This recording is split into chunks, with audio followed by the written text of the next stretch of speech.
প্রতিষ্ঠিত কায়রো জাতীয় জাদুঘর এটি, যা মাতহাফ দুয়ালি আল কাহিনা নামে পরিচিত। এই জাদুঘরে ইসলামের অনেক নিদর্শনাবলী রয়েছে। এর মধ্যে ফেরাউন লাযী আদুউল্লাহ ওয়া আদুউন নবী মূসা আলাইহিস সালাম, আল্লাহ তার নবী মূসা আলাইহিস সালামের শত্রু, নিজেকে আল্লাহ বলে দাবিদার এবং বহু নারী শিশু হত্যাকারী সেই বিখ্যাত ফেরাউনের লাশের মমি সংরক্ষিত আছে কাচের বাক্সের মধ্যে।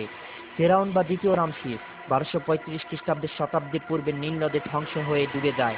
সূরা আনফাল 54 নম্বর আয়াতে আল্লাহ পাকের ঘোষণা ফেরাউন সম্পর্কে, আউযু বিল্লাহি মিনাশ শাইতানির রাজীম, বিসমিল্লাহির রহমানির রহিম।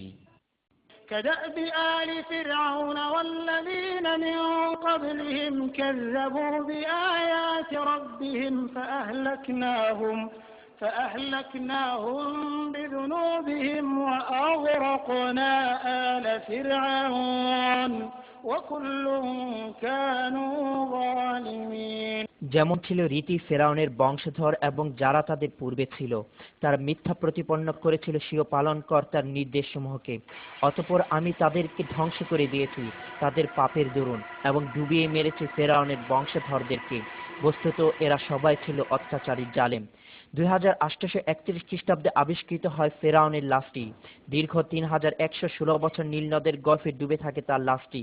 না কোনো মাছ তার শরীরের কোনো অংশ খেয়েছে, না শরীরের কোনো অংশ পচে গেছে বা নদীর স্রোতে ভেসে গেছে তার লাশটি। এটাই কি আল্লাহর অস্তিত্ব প্রকাশ পায় না? এই জাদুঘরে অন্যান্য লাশ মমি করে রাখা হয়েছে বিভিন্ন ওষুধ মেডিসিন দিয়ে, যেন মমিগুলো পচে না যায়। কিন্তু কোরআনে উল্লেখিত ফেরাউনের লাশটি কোনো প্রকার ওষুধ ছাড়াই আল্লাহর নির্মিত মমি। فاليوم ننجيك ببدنك لتكون لمن خلفك آية وإن كثيرا من الناس عن آياتنا لغافلون